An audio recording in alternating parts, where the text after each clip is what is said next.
Pues buenos días, hermanos, ¿cómo están? ¿Bien? ¿Bendecidos? Bueno, ¿listos para estudiar la palabra de Dios? Amén. Bueno, pues pónganse cómodos, ¿verdad? Pero no se me duerman, ¿eh? Pónganse cómodos.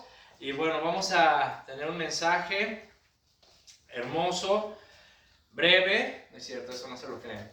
Eso no va a ser tan breve, ¿verdad? Pero va a ser muy edificante, estoy seguro. Les voy a pedir que abran sus Biblias, por favor, en el libro de Isaías, capítulo 53. Isaías 53. Vamos a leer a partir del versículo 3. Cuando lo tengan, un fuerte amén, por favor. Amén. Un amén así con ganas de querer estudiar la palabra de Dios. ¿Amén? ¿Tienen? Eso. Bueno, dice la palabra se lee en el nombre del Padre, del Hijo y del Espíritu Santo. Dice: despreciado y desechado entre los hombres, varón de dolores, experimentado en quebranto, y como que escondimos de él el rostro, fue menospreciado y no lo estimamos. Ciertamente llevó él nuestras enfermedades y sufrió nuestros dolores, y nosotros le tuvimos por azotado, por herido de Dios y abatido. Mas él herido fue por nuestras rebeliones, molido por nuestros pecados. El castigo de nuestra paz fue sobre él, y por su llaga fuimos nosotros curados. Todos nosotros nos descarriamos como ovejas, cada cual se apartó por su camino, mas Jehová cargó en él el pecado de todos nosotros. Angustiado él y afligido, no abrió su boca. Como cordero fue llevado al matadero, y como oveja delante de sus trasquiladores, enmudeció y no abrió su boca. Por cárcel y por juicio fue quitado, y su generación, ¿quién la contará? Porque fue cortado de la tierra de los vivientes, y por la rebelión de mi pueblo fue herido.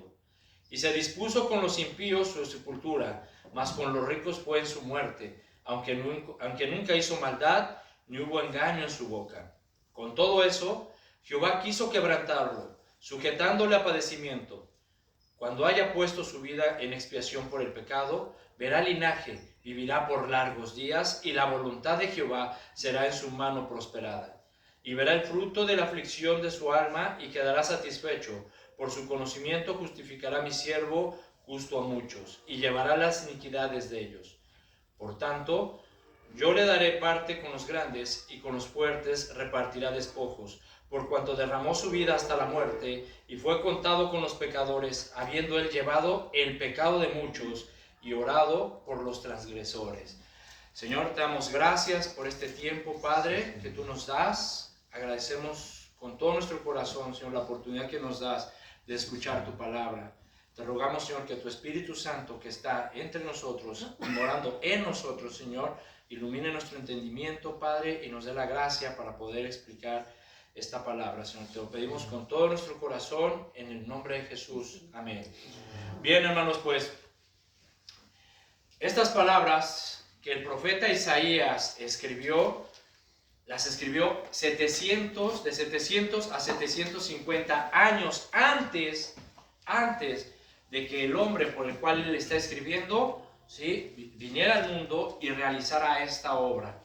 750 años antes de que Cristo, el Hijo de Dios, el Cordero de Dios, que quita el pecado del mundo, realizara la obra expiatoria por nosotros, por el pecado, Isaías lo revelaba al mundo, ¿verdad? Entonces, hemos visto, mis hermanos, hasta el día de hoy, ¿sí?, dentro de esta pequeña serie que el Señor ha puesto en nosotros, la serie que se llama Las Horas Finales de Jesús, nuestro Salvador, hemos visto cómo los principales sacerdotes conspiraron para aprender a Jesús, y cómo uno de los 12, llamados Judas Iscariotes, que anduvo con Jesús durante 3 años, motivado por el amor al dinero, ¿qué hizo? Lo traicionó. Influenciado por Satanás, maquinó en su corazón traicionar al Mesías. Jesús, como hemos aprendido, fue aprendido en el huerto de Getsemaní y fue llevado ante Caifás, el sumo sacerdote, para ser enjuiciado. Cabe señalar, ¿verdad?, que en este proceso se violaron muchas leyes que regulaban a los judíos, ¿verdad? Los procesos, las regulaciones judías se violaron. Por ejemplo, una de ellas, de que ningún juicio podía celebrarse durante la semana de la Pascua. ¿sí? Los juicios no debían de realizarse durante la noche. Sin embargo, a Jesús lo arrestaron, lo aprendieron en la noche y esa misma noche fue juzgado. Otra ley que también quebrantaron fue que los miembros del Sanedrín, cada uno tenía que ejercer su voto individualmente y esa noche todos votaron de manera conjunta, entre muchas otras leyes, ¿verdad?, que se violaron. Pero también no podemos olvidar que los principales sacerdotes presentaron testigos falsos contra Jesús. Y también que los hombres que custodiaban a Jesús comenzaron a burlarse de él, comenzaron a escupirle el rostro, comenzaron a golpearlo, le vendaron los ojos y comenzaron a burlarse, golpeándolo en la cara, diciéndole, a ver, profetiza, adivina quién te golpeó. Entonces vemos, mis hermanos, ¿sí?, que desde Getsemaní Jesús había comenzado a recorrer el camino de nuestra expiación, pero por la vía dolorosa, ¿sí?, por medio del sufrimiento y el dolor. Y así se llama el tema del día de hoy, la vía dolorosa, ¿sí? Vemos en Mateo 27, capítulo 1, si me acompañan a Mateo 27, capítulo 1, mis hermanos, capítulo 27, versículo 1, nos dice la palabra, venida la mañana, todos los principales sacerdotes y los ancianos del pueblo entraron en consejo contra Jesús para entregarle a muerte, y le llevaron atado y le entregaron a Poncio Pilato, el gobernador. ¿Sí? Mateo 27, capítulo 27, versículo 1.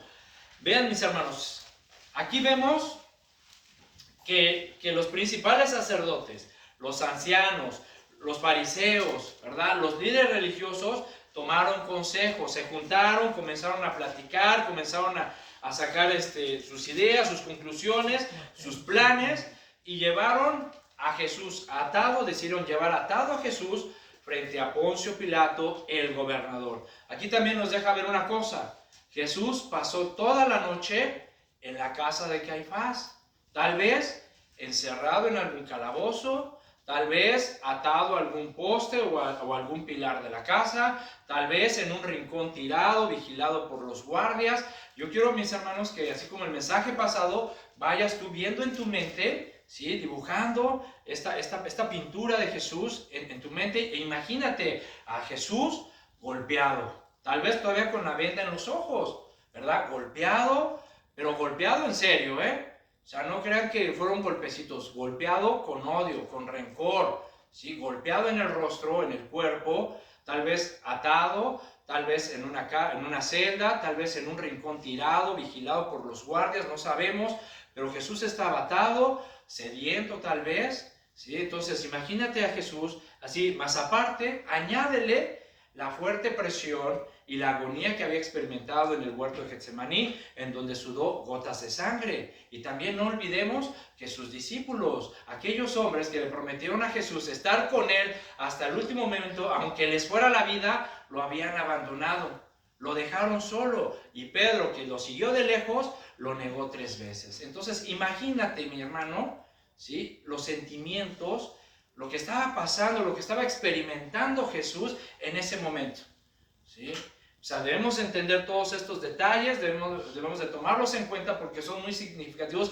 para poder comprender a Jesús, lo que Jesús estaba sintiendo y experimentando emocional y sentimentalmente, porque esto también nos va a ayudar, mis hermanos, a comprender un poco mejor las causas de su muerte, ¿sí? Imagínate a Jesús, todo lo que había empezado a experimentar desde Getsemaní hasta el momento que fue presentado con Caifás, y al día siguiente. Dice, seguimos leyendo, ¿sí? Dice, entonces, versículo 3, entonces Judas, el que le había entregado, viendo que era condenado, devolvió arrepentido las 30 piezas de plata a los principales sacerdotes y a los ancianos diciendo, yo he pecado entregando sangre inocente. Mas ellos dijeron, ¿qué nos importa a nosotros? Allá tú. Y arrojando las piezas de plata en el templo, salió y fue y se ahorcó. Fíjense, mis hermanos, aquí vemos a Judas, ¿sí?, que dice aquí que cuando él vio en serio, es decir, cuando volvió en sí, cuando él se dio cuenta de las consecuencias de sus acciones, o sea, de lo que había hecho, dice que se arrepintió. Aquí la palabra arrepintió es la palabra griega metamelomai, así como se oye, metamelomai, y significa preocuparse después de. Es decir, Judas, después de que él vio que a Jesús en verdad lo habían condenado, lo estaban condenando, él se preocupó, él se lamentó por lo que había hecho. Es decir, realmente él no se arrepintió por su pecado, sino él le remordió la conciencia. ¿Sí? De hecho, en la traducción Nueva Versión Internacional, este versículo se lee así: cuando Judas, el que lo había traicionado, vio que habían condenado a Jesús, sintió remordimiento y devolvió las 30 monedas de plata a los jefes de los sacerdotes y a los líderes religiosos. Entonces, a Judas le remordió su conciencia al darse cuenta de lo que había hecho. ¿Qué había hecho? Había pecado. Había entregado a muerte a un inocente. O sea, cuando Judas vio las consecuencias de sus acciones, le remordió su conciencia. Recuerden, mis hermanos, que Judas estaba siendo controlado o había sido controlado por Satanás. Y Satanás es el padre de la mentira. Y así como en su momento sedujo y engañó a Eva en el huerto del Edén, también engañó a Judas.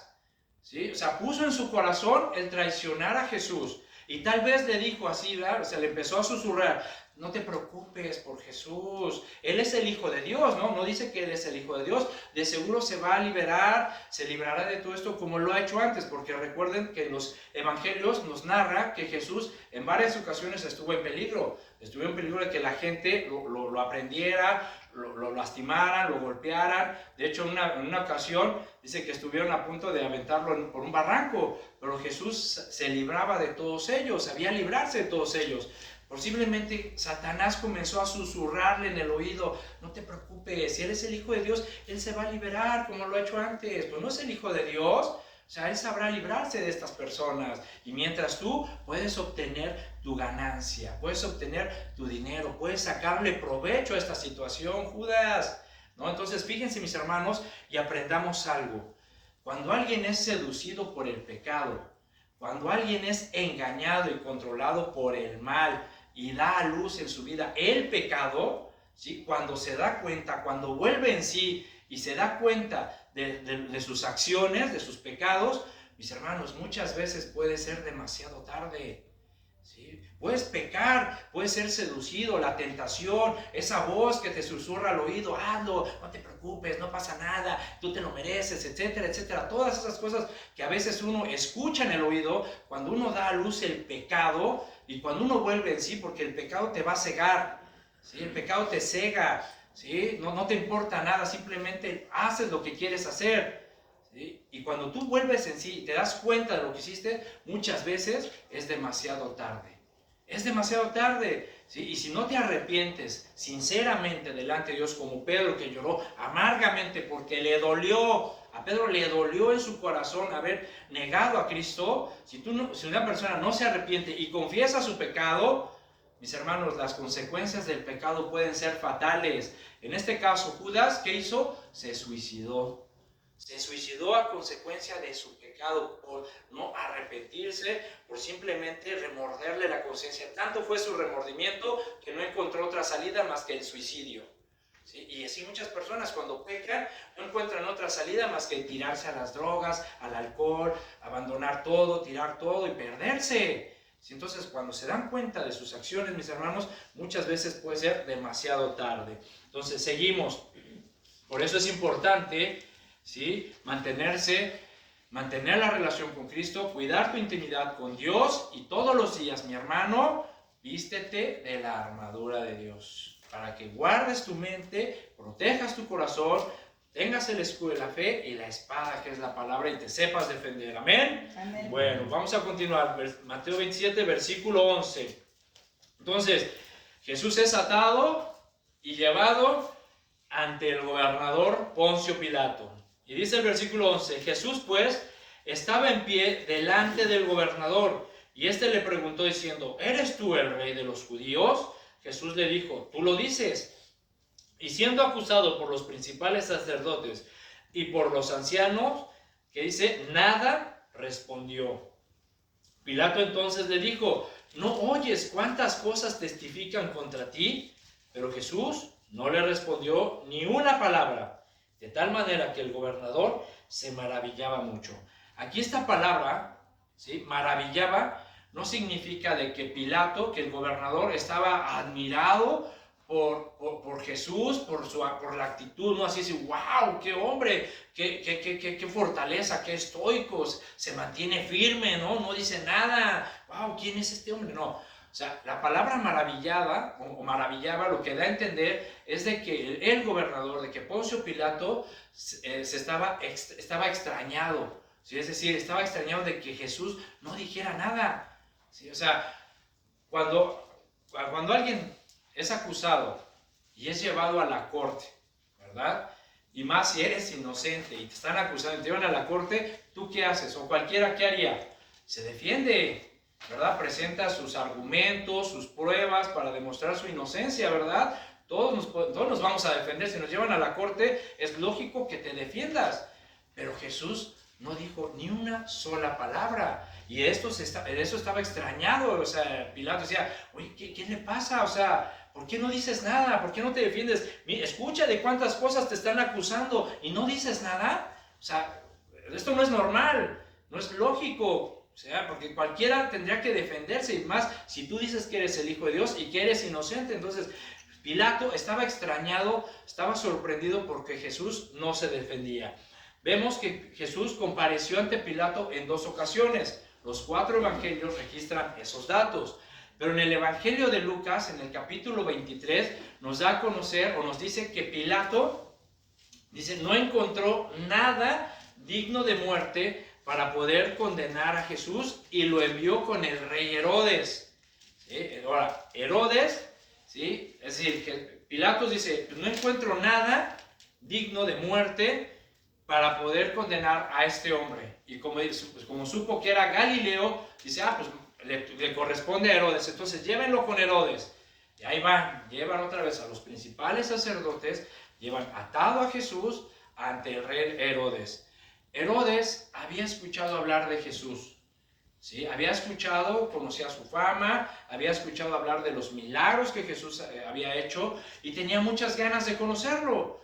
Y cuando Jesús fue presentado ante Herodes, Herodes esperaba que Jesús hiciera un milagro, ¿verdad? Era lo que él quería ver un milagro, que Jesús le hiciera un milagro. Ahora, pregunto, ¿ustedes creen que si Jesús le hubiera hecho un milagro ahí a Herodes, ¿ustedes creen que Herodes hubiera creído en él y lo hubiera dejado en libertad?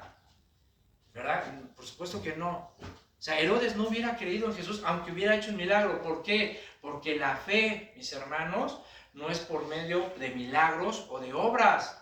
¿Sí? La fe es creer en el Hijo de Dios como su Salvador, como nuestro Señor y nuestro Salvador, no por obras, sino por medio de la fe en Cristo Jesús, ¿verdad? Entonces, aunque Jesús hubiera hecho los milagros, Herodes ni nadie de su gente hubiera creído en Cristo como el Mesías. Ahora, a pesar de la petición de Herodes y de las acusaciones contra Jesús, dice el relato que Jesús no respondió nada tampoco, nada. O sea, entonces Herodes, al ver que Jesús no respondía y no hacía su milagro y no se defendía, Herodes y sus hombres se comenzaron a burlar de Jesús. Otros que se burlaron, ¿sí? Los principales sacerdotes, el Sanedrín, se burlaban, lo llevan con Herodes. Más burlas, más risas en contra de Jesús, y dice que lo enviaron de vuelta a Pilato, pero que ahora le pusieron un manto real. Tú eres el rey de los judíos, eres nuestro rey, pues a ver, vístanlo como rey, ¿verdad? Y le pusieron un manto real en seña de burla. Ahora, un detalle, mis hermanos, fíjense cómo dice que Jesús ni con Pilato ni con el rey Herodes abrió su boca, no dijo nada, no se defendió. Y eso es precisamente lo que se cumple en el libro de Isaías, en lo que acabamos de leer. Angustiado él y afligido, no abrió su boca. Como cordero, dice, fue llevado al matadero, y como oveja delante de sus trasquiladores, enmudeció y no abrió su boca. El Cordero de Dios, que iba a ser sacrificado para quitar el pecado del mundo, cumpliendo todo lo que estaba escrito de él. ¿Sí? Cumpliendo las profecías, no abrió su boca, sino como oveja fue llevado al matadero. Bien, continuamos ahí en el versículo 15 de Mateo.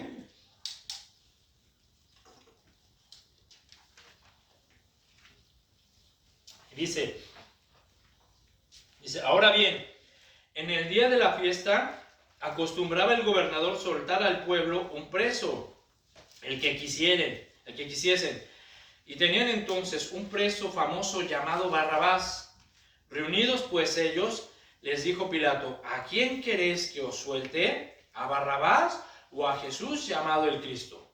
Porque sabía que por envidia le habían entregado.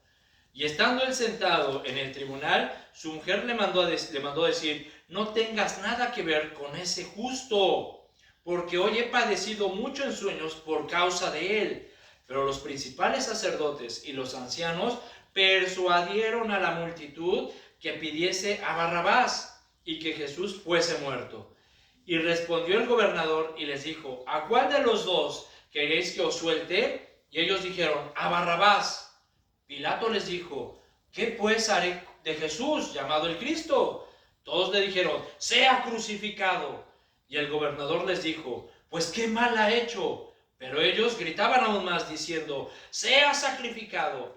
Viendo Pilato que nada adelantaba, sino que se hacía más alboroto, tomó agua y se lavó las manos delante del pueblo, diciendo, inocente soy yo de la sangre de este justo, allá vosotros.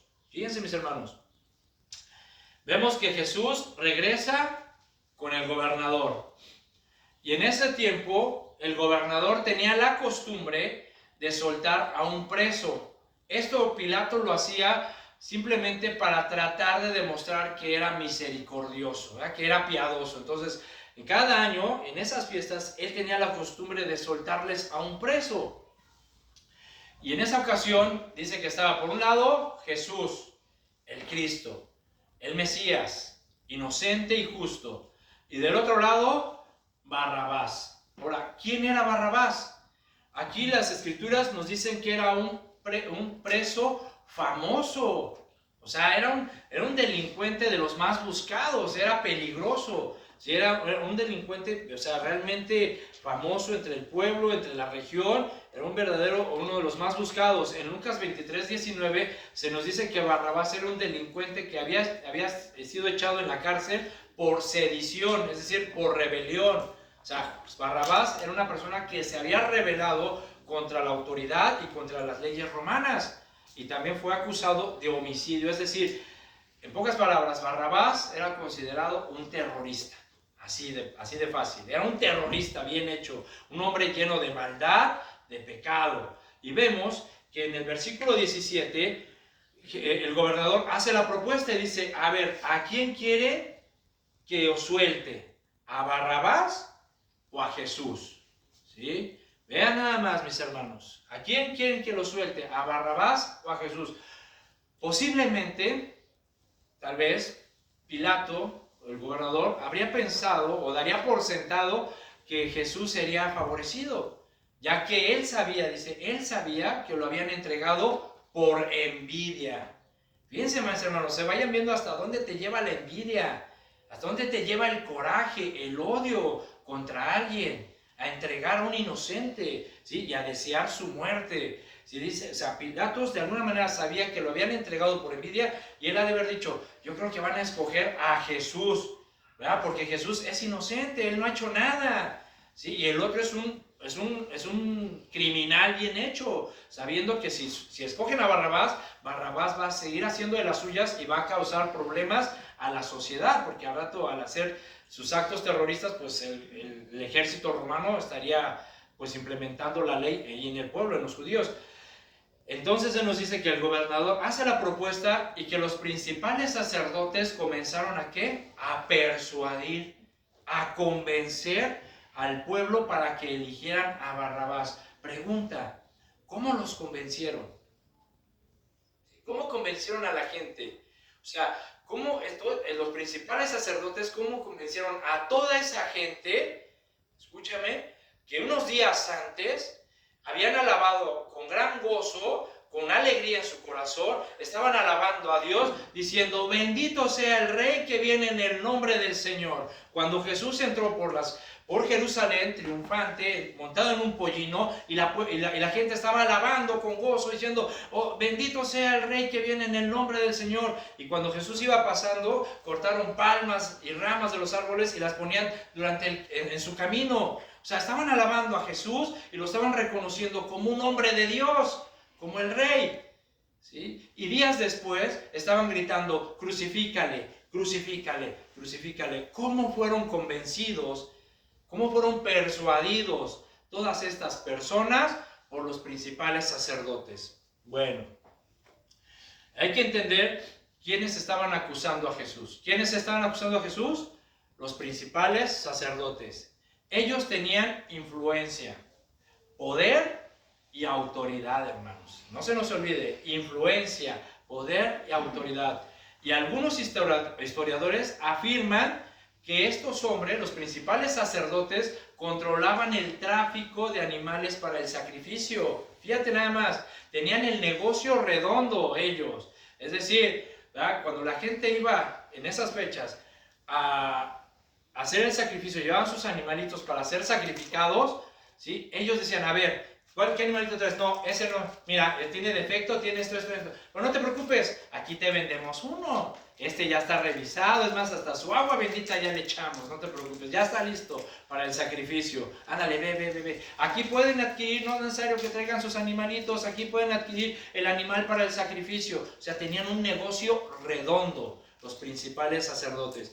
Y seguramente, ¿sí?, estos sacerdotes empezaron o les propusieron a las personas, mira, ¿sabes qué? Si tú dices que Barrabás, nosotros te vamos a proporcionar el animalito para el sacrificio.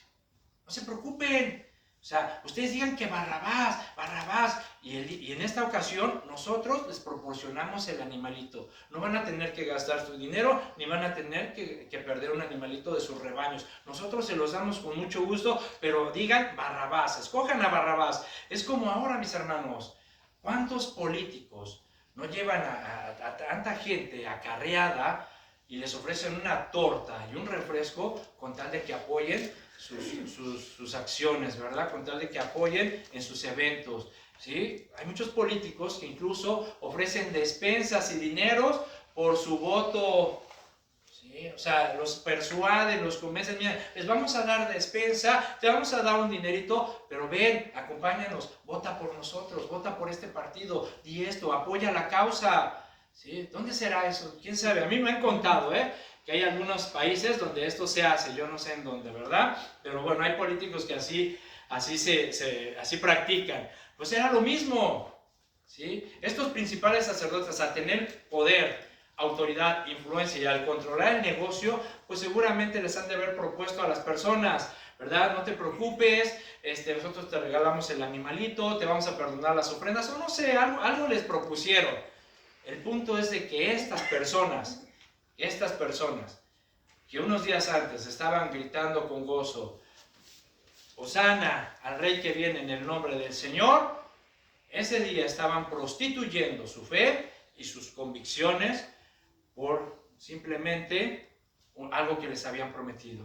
Habían prostituido sus convicciones y su fe, porque unos días antes estaban alabando a Dios y en esa ocasión estaban condenando a un hombre justo e inocente, ¿sí? Lo estaban intercambiando por un hombre lleno de pecado y de maldad. Y vemos, mis hermanos, penosamente y lamentablemente que el pueblo de Dios sigue cometiendo este error. ¿Sí? El pueblo de Dios sigue cometiendo este error porque hay muchos que siguen prostituyendo su fe.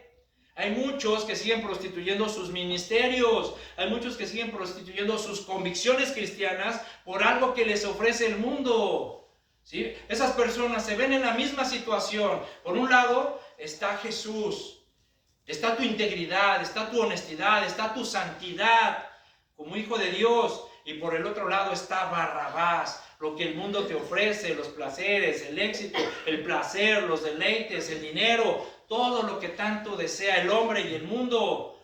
Y muchos terminan eligiendo a su Barrabás.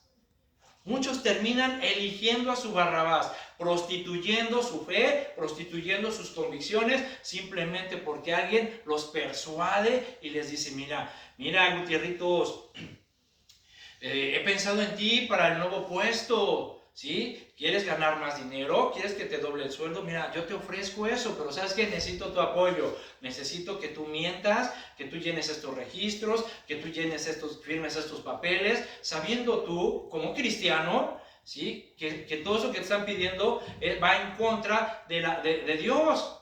Pero como tú quieres ganar más y quieres tener ese puesto y quieres ser reconocido y quieres tener esa fama, ¿qué haces? Escoges a Barrabás.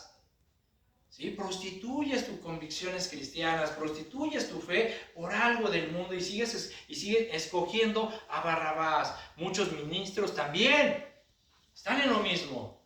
Prostituyen su ministerio, ¿sí? Por algo del mundo. ¿Sí? Le susurran al oído, mira esto, mira el otro, y que tú vas a ser el pastor más grande de aquí. Mis hermanos, ¿sí? No podemos caer en estas trampas. Tenemos que formar convicciones firmes en nuestro corazón, en nuestra mente. Tenemos que mantenernos íntegros, honestos, guardando nuestra santidad delante de Dios, para que cuando vengan esas pruebas y te pongan delante de ti, ¿qué escoges? ¿A Jesús o a Barrabás? Tú tengas una convicción firme, decir, yo escojo a Jesús. Pero mira que aquí en el mundo no me interesa, ¿sí? Tengamos convicciones firmes, mis hermanos, de verdad. Amén. Continuamos, versículo 22. Fíjense, dice, Pilato les dijo, entonces el pueblo hace su decisión, ¿y qué escogieron? A Barrabás. Y Pilato les dice en el versículo 22, ¿qué pues haré de Jesús llamado el Cristo? Todos le dijeron, sea crucificado. Fíjate, mis hermanos, Pilato, al ver que la gente no eligió a Jesús como él posiblemente lo pensó, el gobernador recurre a la democracia. Le deja la decisión al pueblo. ¿Qué pues quieren que haga con él? A ver, ustedes díganme, ¿qué hago con Jesús? ¿Qué es lo que quieren que haga con él?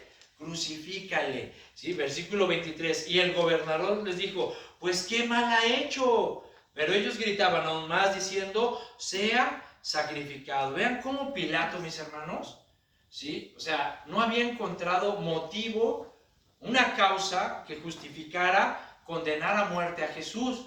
Y tampoco los principales sacerdotes, ni los fariseos, ni los ancianos, ni los escribas, ni todos los que lo estaban acusando, habían presentado pruebas contundentes en contra de Jesús. O sea, de alguna manera Pilato sabía que Jesús era inocente, pero aún así no lo liberó, sino que le dijo al pueblo, bueno, ustedes tomen la decisión, ¿qué quieren que haga con él? Y dice versículo 24, viendo Pilato que nada adelantaba, es decir, que no conseguía nada con el pueblo, sino que se hacía más alboroto, tomó agua y se lavó las manos delante del pueblo, y diciendo, inocente soy yo de la sangre de este justo, allá vosotros. Y respondió el pueblo, todo el pueblo, dijo, su sangre sea sobre nosotros y sobre nuestros hijos. Fíjate, mi hermano, fíjate hasta dónde te lleva la envidia, el coraje, el odio contra alguien. Estas personas, ¿sí? O sea, llegaron al punto de ni siquiera pensar en lo que estaban diciendo. ¿Sí te das cuenta? O sea, tanto era su odio contra Jesús y no me importa, mátalo, tiene que morir. Oigan, pero es su sangre, él es inocente, no importa, su sangre sea contra nosotros y contra nuestros hijos. Fíjate cómo te cega el odio y la envidia, que ni siquiera piensas en lo que dices, sino que ellos mismos se atrajeron una maldición. Porque ¿cómo está el pueblo de Israel ahorita?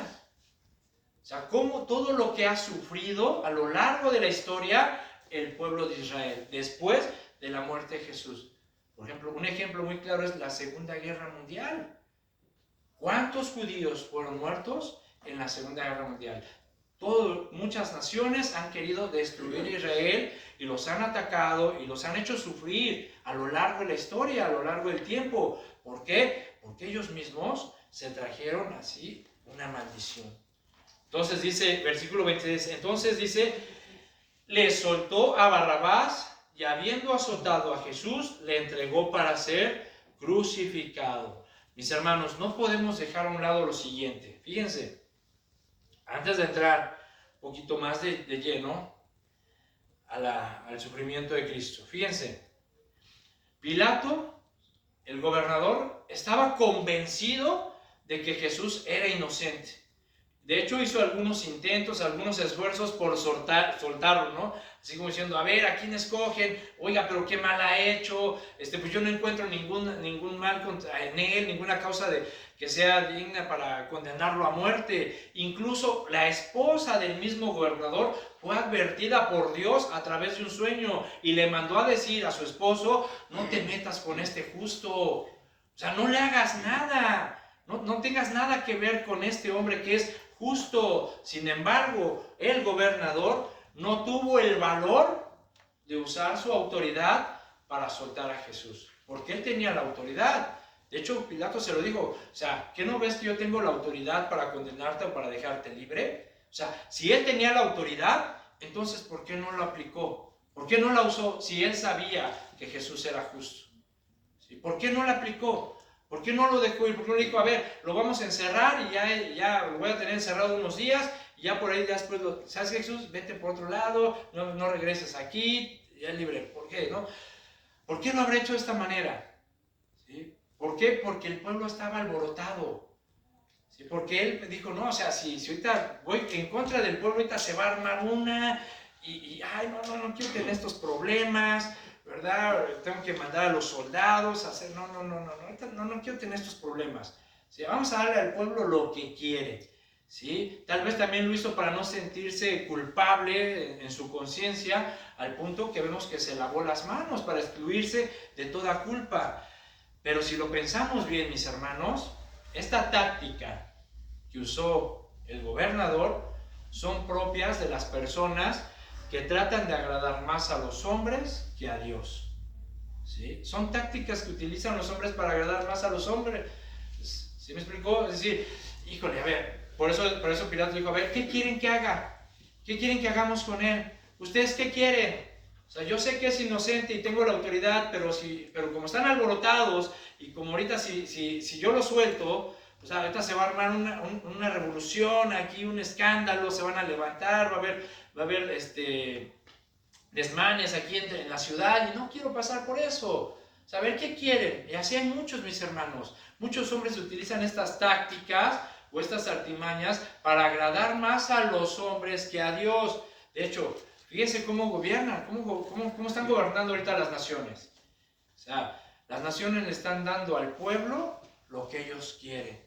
Y ya se levantó un grupo, ¿verdad? Para manifestarse, un grupo de hombres y mujeres, hombres que se creen mujeres y mujeres que se creen hombres, y se levantan y empiezan a manifestarse, empiezan a exigir derechos, violando los derechos de otros, ¿verdad? Y empiezan a manifestarse, y el gobierno, ¿qué hace? Denle lo que quieran, ¿sí? Que quieren que legalicemos matrimonios del mismo sexo, dáselos ya, hombre, ¿para qué peleamos?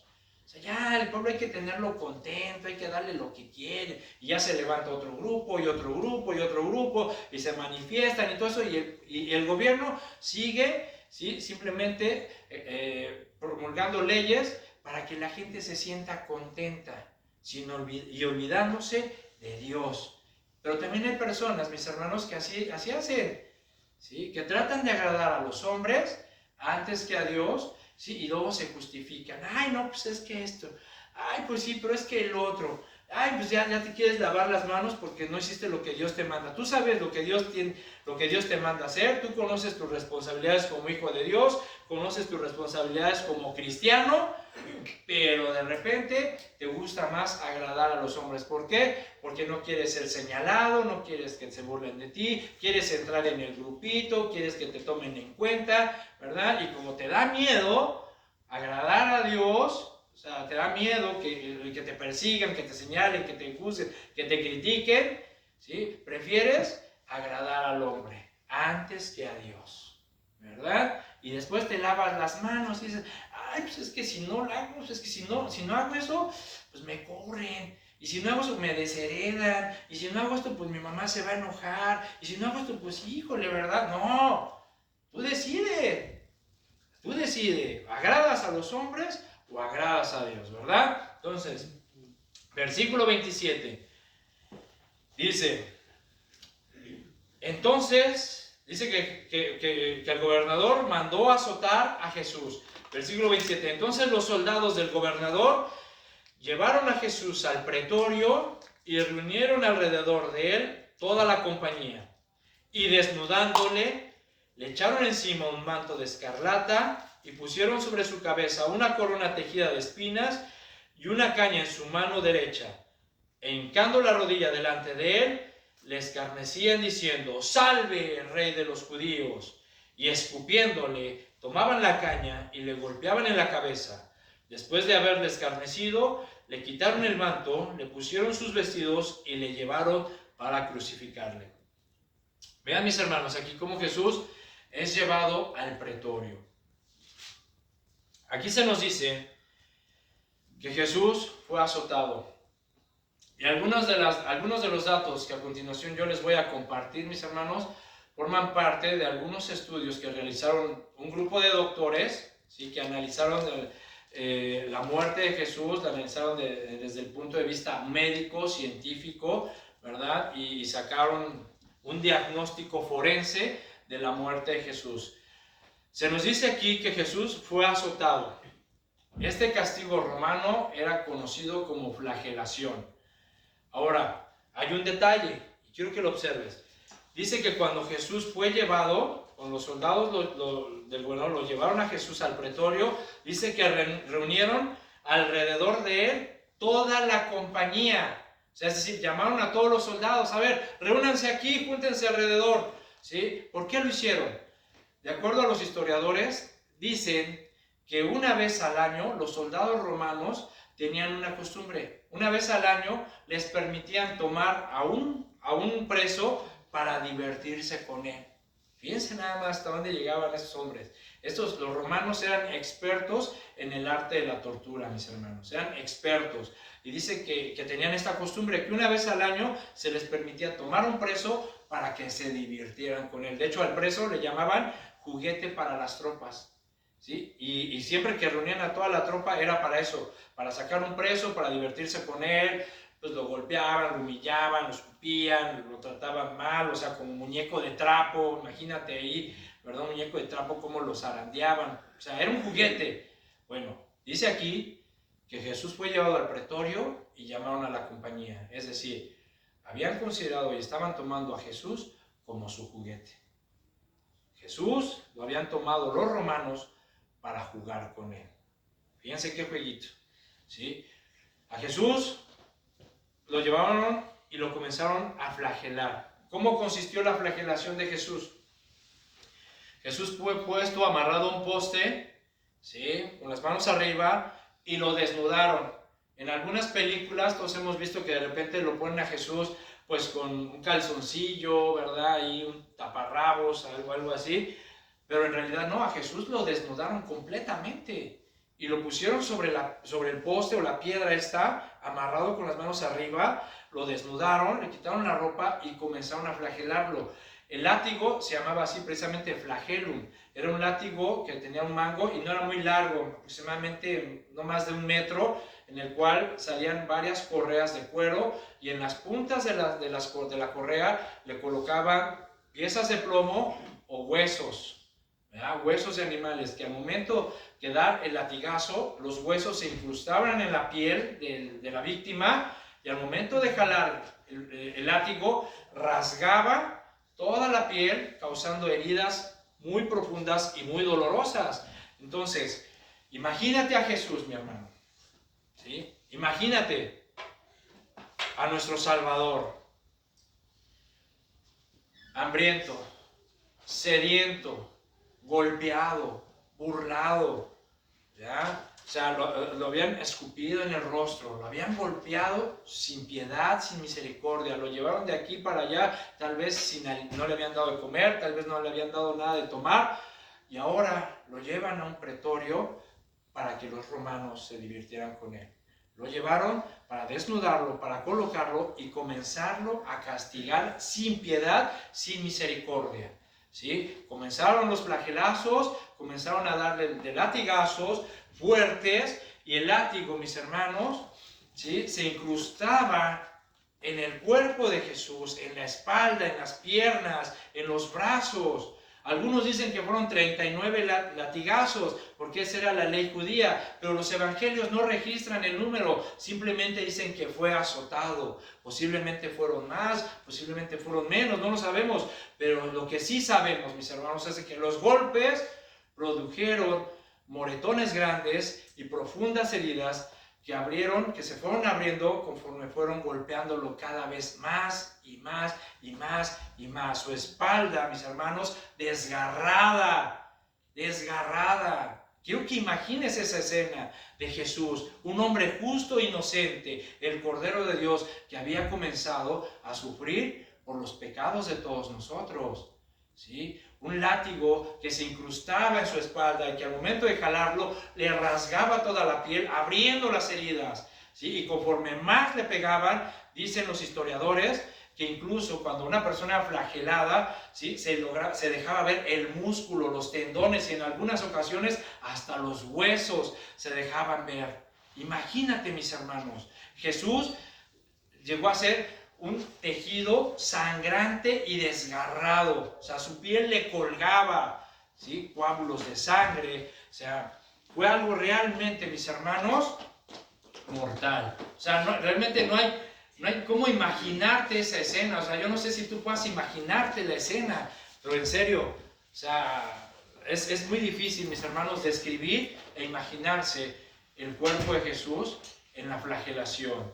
¿Sí? De acuerdo a la ciencia, bueno, se dice que un adulto, ¿sí?, aproximadamente tiene o retiene en su cuerpo de 4.5 a 5 litros de sangre, un adulto. ¿Sí? Se dice que cuando terminaron, estos médicos que hicieron la investigación, dicen que cuando terminaron de castigar a Jesús, Jesús habría perdido entre 1,5 litros y 2 litros de sangre. Imagínate.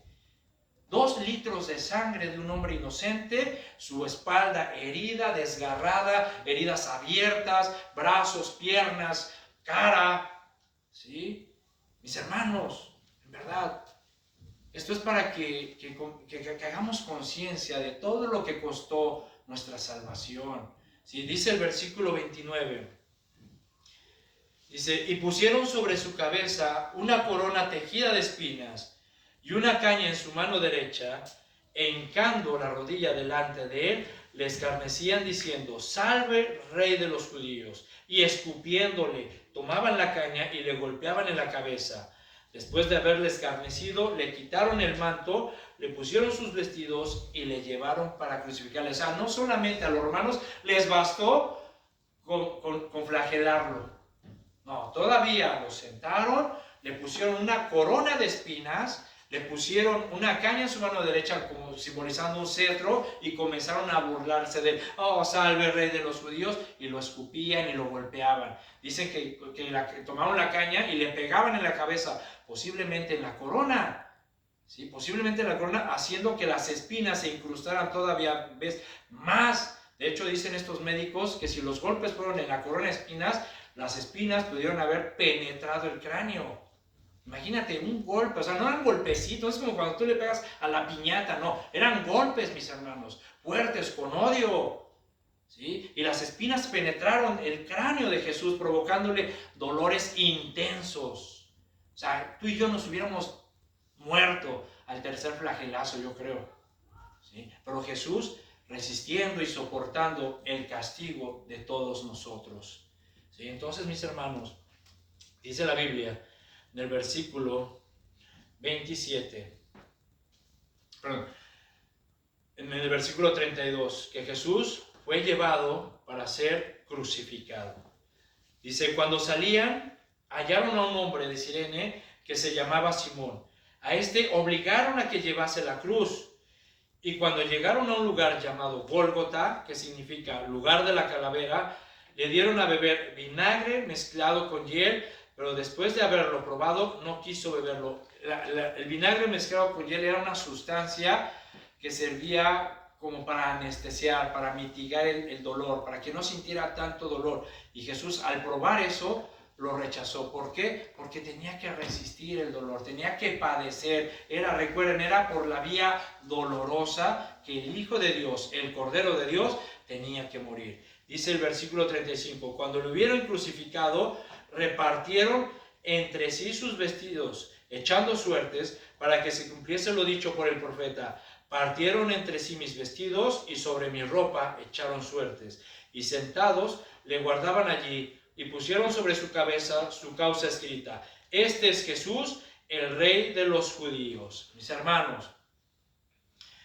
cuando Jesús llegó al monte, al monte Gólgota o al lugar de la calavera, crucificaron a Jesús. Lo clavaron de sus manos, ¿verdad? Extendieron sus manos en el patíbulo, que se llamaba el travesaño, y los clavos que utilizaron los romanos, mis hermanos, imagínate nada más, eran clavos que medían de 13 a 18 centímetros, perfectamente afilados por todos lados y hasta en su punta, y una punta bien aguda para que pudiera penetrar sin dificultades. Estos clavos fueron incrustados en la muñeca de Jesús, aquí, en esta parte, ¿sí? Si tú te tocas esta parte, vas a encontrar un nervio central, ¿sí? Si tú lo apachurras, vas a tener una reacción en tus dedos, o sea, como que tienes una pequeña reacción en tus dedos, como que se cierran, un movimiento. Bueno, cuando las muñecas de Jesús fueron clavadas, mis hermanos, los clavos trituraron este nervio, ¿sí? Trituraron el nervio, y al momento de triturar, perforar y destruir el nervio, los dedos de Jesús se hicieron así, ¿sí? Así.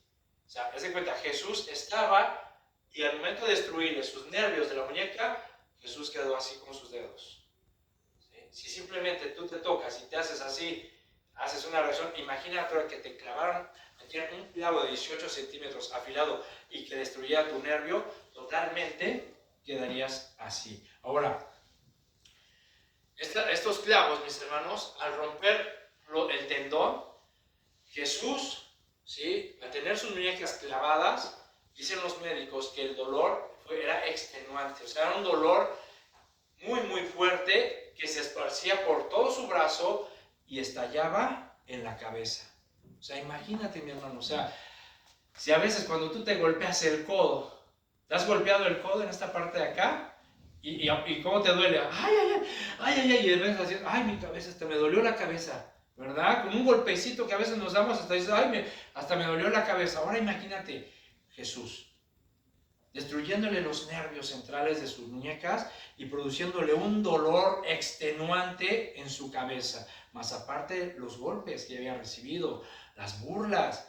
Mis hermanos, de verdad es que es muy difícil de hacer esta descripción. O sea, el dolor era extenuante. Ahora, después de esto, procedieron a clavarle los pies. Nuevamente, los nervios de los pies fueron triturados, fueron destruidos, y esto le provocó a Jesús un dolor similar al de las muñecas, ¿sí? Y levantan a Jesús. Jesús fue alzado, y al momento de estar en esa posición, mis hermanos, en esa posición vertical, con los brazos levantados, dicen los médicos que muy probablemente, así como eran las crucifixiones romanas, su cuerpo tuvo que haber caído por lo menos 15 centímetros, provocando que sus hombros se dislocaran. Y esto tiene lógica, y esto es para que se cumpliera lo que el profeta escribió en el Salmo 22, dislocados están todos mis huesos. ¿Sí? Entonces, imagínate Jesús, su cuerpo cae 15 centímetros, se dislocan los hombros y comienza a tener dificultad para respirar. Por eso la crucifixión, mis hermanos, era la pena de muerte. ¿Por qué? Porque la crucifixión era una muerte lenta y agonizante por asfixia. O sea, era dejarlos morir lentamente, que no pudieran respirar, porque el cuerpo caía, se cerraba tu diafragma, ¿sí?, aprisionando los pulmones y no podías respirar. Entonces, la razón, ¿sí?, es que la presión ejercida en los músculos puso el pecho de Jesús en una posición que se le dificultaba respirar. Básicamente, para que Jesús pudiera respirar, tenía que impulsarse un poco con las piernas y con el pecho, tratar de levantarse un poco para mitigar el dolor, ¿sí? Y poderse abrir su diafragma para poder hacer esto un poco. Ahora imagínate, mi hermano, ese dolor, ¿sí? Más aparte, su espalda desgarrada, ¿sí? Raspándose por la madera áspera de la cruz. Porque no creas que se la barnizaron, una madera áspera, en la cual Jesús, al estar crucificado, se levantaba raspando su espalda herida por los flagelazos, por los latigazos, tratando de respirar, haciendo un esfuerzo. Pero como estaba débil, o sea, conforme más hiciera ese esfuerzo, más se iba desgastando de energía. Entonces llegaba un momento, o iba a llegar un momento en el que Jesús ya no iba a poder levantarse, ya no iba a tener fuerzas para hacer ese movimiento, para liberar sus pulmones y poder respirar. Entonces, podemos ver, mis hermanos, que este proceso lo tenía que repetir Jesús, ¿sí? Durante mucho tiempo. El Evangelio de Marcos nos dice que este acontecimiento, que la crucifixión de Cristo fue en la hora tercera, que viene siendo las 9 de la mañana. ¿Sí? Imagínate, desde las 9 de la mañana que Cristo fue crucificado, y de acuerdo a los evangelios, nos dice que hasta la hora décima, tercera, novena, si no, décima, dice hasta la hora novena, es decir, Jesús pasó 6 horas colgado en la cruz, tratando de respirar, haciendo ese movimiento que cada día, cada vez más, le costaba más dificultad de hacer. Fíjense, dice el versículo 39 ahí en Mateo. Dice, y los que pasaban le injuriaban meneando la cabeza y diciendo, tú que derribas el templo y en 3 días lo reedificas, sálvate a ti mismo. Si eres el Hijo de Dios, desciende de la cruz. De esta manera también los principales sacerdotes, escarneciéndole con los escribas y los fariseos y los ancianos, decían, a otros salvó y a sí mismo no puede salvar. Si es el Rey de Israel, descienda ahora de la cruz y creeremos en él. ¿Ustedes creen que realmente hubieran creído si Jesús se hubiera bajado de la cruz? No, por supuesto que no, ¿verdad? Porque como ya lo mencionamos, la fe no viene por ver milagros ni por las obras, sino la fe viene realmente porque tú crees en Jesús como tu Señor y tu Salvador. Entonces, dice bájate y si creeremos en él. Confío en Dios, líbrele ahora si le quiere, porque ha dicho, soy hijo de Dios. Lo mismo le injuriaban también los ladrones que estaban crucificados con él. Fíjense nada más, mis hermanos, todas las personas que estaban ahí, todos burlándose de Cristo. Las personas que pasaban, los líderes religiosos, hasta los ladrones que estaban junto a él, se comenzaron a burlar de Jesús. Entonces, vean todo el sufrimiento, todo el escarnio, toda la burla que sufrió nuestro Señor y nuestro Salvador, el Hijo de Dios. Y dice el versículo 45, y desde la hora sexta hubo tinieblas sobre toda la tierra hasta la hora novena. A ver, ¿qué pasó aquí, mi hermano?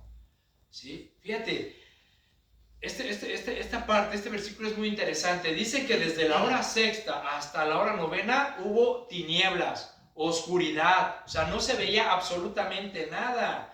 En los versículos dice que realmente se oscureció el mundo. ¿Qué sucedió en estas 3 horas? ¿Sí? Porque no se registra ningún acontecimiento, ninguna palabra de Jesús, ni nada. Simplemente dice que hubo tinieblas, todo se oscureció. Nadie podía ver a Jesús. Hubo, o sea, realmente tinieblas, oscuridad, mis hermanos. ¿Qué pasó aquí con Cristo? ¿Sí? Jesús, en lo más profundo de sus sentimientos, había quedado solo. ¿Sí? En ese momento no tenía comunión con su Padre.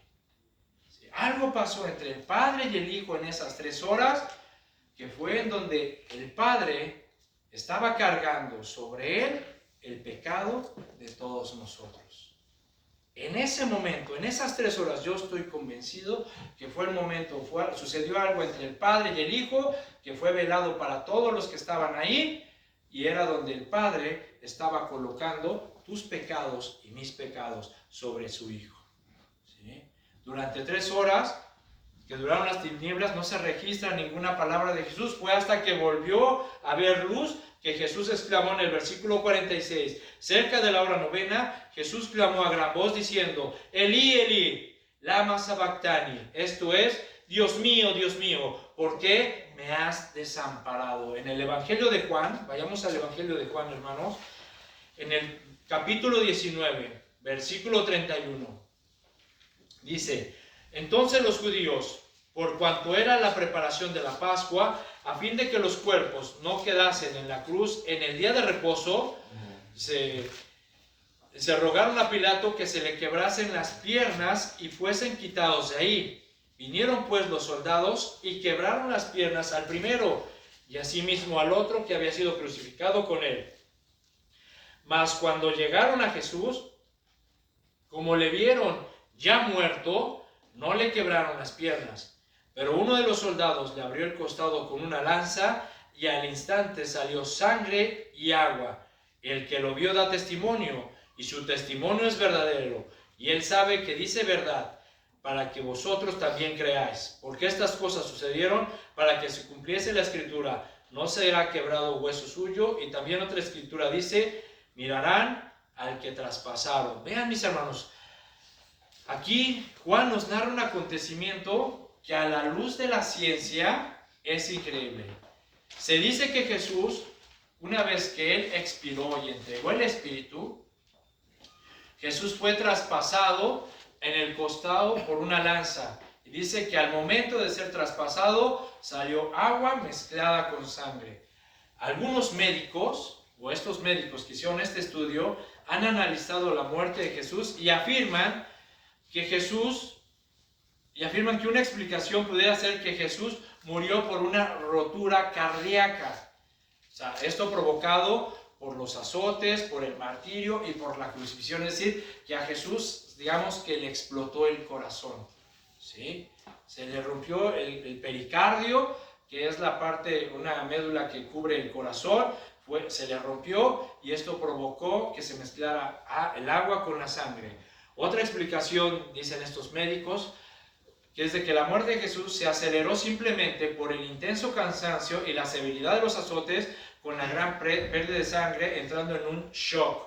¿Sí? Es decir, pero muchos también eruditos de la Biblia, ¿sí? Y médicos que son cristianos dicen y están convencidos que durante estas 3 horas que hubo oscuridad en la cual Jesús tomó los pecados del mundo, a Jesús le explotó el corazón, pero por tristeza.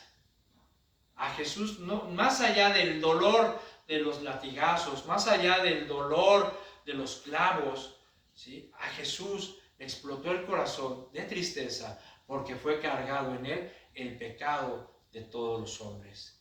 Y esto lo podemos verificar en el Salmo 22:14, que dice, he sido derramado como aguas. El Salmo 22 es un salmo profético, mis hermanos. Les aconsejo que lo lean. Es un salmo que David escribió, ¿verdad? Pero que habla de los acontecimientos que padecería el Mesías. Dice, he sido derramado como aguas. Fíjense, su sangre derramada como aguas. Y todos mis huesos se descoyuntaron. Mi corazón fue como cera, derritiéndose en medio de mis entrañas. Su corazón de Jesús, mis hermanos, fue como cera, se derritió. El corazón de Jesús murió de tristeza. El corazón de Jesús se derritió como la cera de tristeza por llevar nuestras enfermedades. El corazón de Jesús se derritió como cera por sufrir nuestros dolores.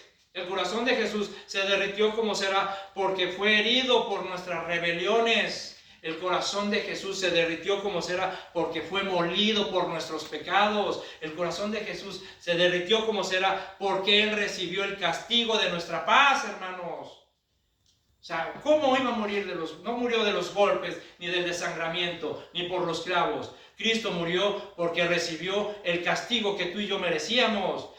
Cristo murió porque le explotó el corazón, porque recibió el sufrimiento que todos nosotros debíamos haber sufrido. Pero gracias a Dios, gracias a Jesús por su obra redentora. Mis hermanos, vamos a darle un aplauso a Jesús, a nuestro Señor. Gracias, Jesús. Gracias de verdad por ser obediente hasta la muerte y muerte de cruz. Yo estoy convencido, mis hermanos, que más allá del diagnóstico médico, del diagnóstico de la ciencia, realmente a Jesús se le derritió su corazón por todo lo que padeció a causa de nosotros, por haber recibido los pecados del mundo, ¿verdad? Y así dice que simplemente cuando volvió a ver luz, dice que Jesús exclamó: consumado es. Solamente tuvo fuerzas para decir tengo sed. Tomó vinagre y exclamó: consumado es. Inclinó su cabeza y entregó el espíritu. En ese momento, consumado es. Mis hermanos, de verdad, si analizamos esas palabras de Jesús, híjole, nos llevaríamos 1 o 2 sesiones más, porque están realmente profundas esas palabras. Algún día las vamos a estudiar profundamente. Pero en ese momento, mis hermanos, se había terminado. Ya, consumado es. Padre, he terminado la obra para la cual tú me enviaste. He terminado de pagar la deuda que todos los hombres han contraído contigo por el pecado. Señor, Padre, he terminado, ¿sí? Se ha completado la obra de expiación por los pecados de los hombres. Ahí ya se acabó.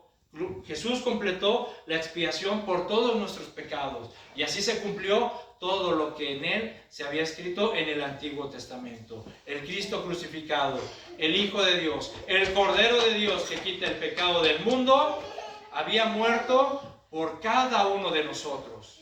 Y ahora, mis hermanos, solamente esperamos, ¿sí?, que la gente acepte por fe a Jesús.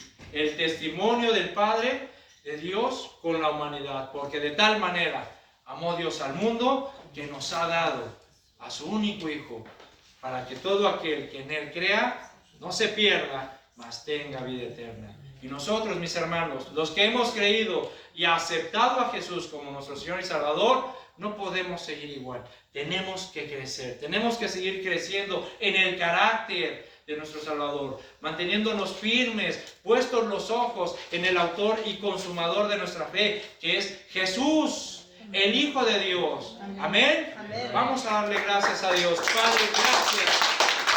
Gracias, Señor. Gracias por tu Hijo amado Jesucristo. Gracias, Señor, por enviarlo a este mundo. Gracias, Señor, porque tú lo ofreciste como un cordero para ser sacrificado, Señor, por nuestros pecados. Gracias, Jesús, por ofrecer tu vida. Gracias, Señor, por ponerla en rescate de cada uno de nosotros. Te damos muchas gracias. La verdad es que no hay palabras, Señor, para agradecerte, pero está nuestra vida. Está nuestra vida. Padre, toma nuestra vida, ¿sí?, y ayúdanos y guíanos para que a través de nuestra vida, nuestra conducta, podamos glorificarte. Para que el sacrificio de Cristo no sea en vano. Señor, ayúdanos a permanecer firmes y con convicciones, firmes en la fe, siguiendo a nuestro Maestro, poniendo nuestros ojos en Cristo, el autor y el consumador de nuestra fe, en tu Hijo amado, en quien tú has hallado complacencia y en quien tú nos dices: a Él oigan, a Él oíd. No podemos poner nuestros oídos en nadie más que en Cristo. No podemos poner nuestros ojos en nadie más que en Jesús, porque fue Él fue el que nos rescató. Él fue el que pudo satisfacer la ira de Dios por el pecado del hombre. Gracias, Jesús, por entregar tu vida. Gracias por soportar los dolores, el padecimiento. Gracias por caminar por esa vía dolorosa, por la cual ahora nosotros hemos sido limpiados del pecado con tu sangre bendita, y gracias a ti disfrutaremos de la vida eterna. Te alabamos y te bendecimos, Señor. Gracias, Padre, por haber exaltado a tu Hijo hasta lo sumo, por darle un nombre que es sobre todo nombre, y en ese nombre algún día toda rodilla se doblará y confesará que tú eres el Señor, que tú eres el Rey de Reyes y Señor de Señores. Gracias, Padre, y en su nombre te pedimos, Señor, que sigamos adelante. Gracias, Jesús. Amén y amén. Amén, hermanos. Dios les bendiga. Dios les bendiga. firmes en la fe,